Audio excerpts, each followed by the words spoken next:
Le 27 mai 1937 paraissait dans l'Action française la critique de François Vineuil consacrée au film Nick Gentleman Détective, texte intégral. Pourquoi David a-t-il tué ? Est-il même sûr qu'il est tué ? Pourquoi a-t-il signé des chèques ?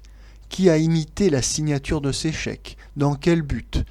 Quel était au dernier examen le faux chèque et le vrai ? Que faisait là-dedans la fille ? Le tenancier. Pourquoi le tenancier est-il sorti avec son auto le soir du crime ? Au fait, d'un bout à l'autre, qu'a cherché cet individu ? Et la femme du mort ? Et ce Chinois qui joue tous les jeux ?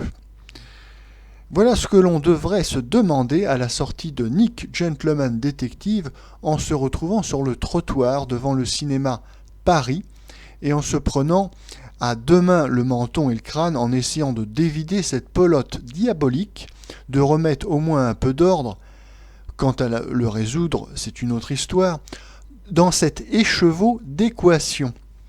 Car le scénario policier de Nick est bien le plus abracadabrant casse-tête qui soit jamais sorti d'un stylographe américain.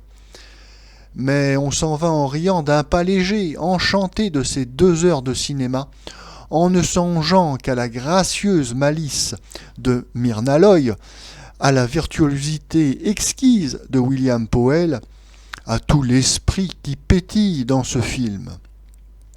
En tournant naguère avec les mêmes acteurs, le même metteur en scène, Van Dyck, une histoire de crime non moins inextricable, un de ces rébus coriaces par quoi l'on crut un instant renouveler le film policier, les Américains s'aperçurent que les épisodes accessoires, que l'interprétation prenait à chaque instant le pas sur l'intrigue, et que c'était ma foi beaucoup mieux. Les rires de 40 ou 50 millions de spectateurs leur donnèrent raison avec éclat. Depuis, de temps à autre, sans verser dans le pastiche sur lequel l'humour pique ses plus amusantes broderies et dissimule parfaitement le cadavre, il faut pour réussir pleinement quelques conditions préalables.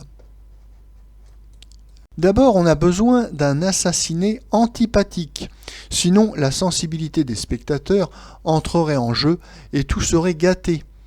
Il est bon cependant que le meurtre de cet individu entraîne quelques conséquences suffisamment importantes pour arrêter notre attention au moins pendant les 10 minutes où l'on organise le prétexte policier du divertissement. On a cette fois le mort idéal, un misérable dépravé qui a abandonné stupidement sa femme et risque de la faire suspecter en mourant d'une balle mystérieuse.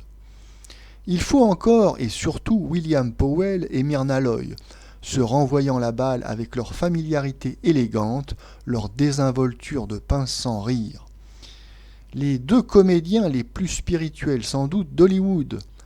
On essaya une fois de remplacer Myrna Loy par la charmante Ginger Rogers, la partenaire de Fred Astaire. Ce fut un échec. Myrna Loy n'est pas plus concevable ici sans Powell que Powell sans Myrna. Cela fait, en ajoutant des comparses pittoresques, on a le plus amusant divertissement. L'imbroglio policier n'a pas plus d'importance que le flonflon de l'accompagnement musical, et c'est de propos délibérés qu'on le relègue ainsi au dernier plan. L'explication finale est aussi peu cohérente que le boniment d'un camelot de boulevard, mais débité aussi imperturbablement. Ce qui compte, ce qui intervient à chaque instant, c'est la vie de ménage de Powell et Myrna Loy. Ce sont les bévues des policiers réguliers, c'est la mine indignée d'une vieille dame infiniment respectable, entraînée dans l'imbroglio, traitant les flics de Turcs à mort, cassant à coups d'ombrelle les ampoules des reporters photographes. L'intrigue, encore une fois, a si peu d'importance qu'une demi-heure au moins se passe avant que l'on se décide à l'ébaucher. Mais c'est une demi-heure qui vaut les opérettes les plus vives, les comédies les plus fringantes. Et cependant, que se passe-t-il ? Simplement, M. William Powell et Mme Myrna Loy regagnent leur home après leur voyage de noces et vont en voiture de la gare à leur villa.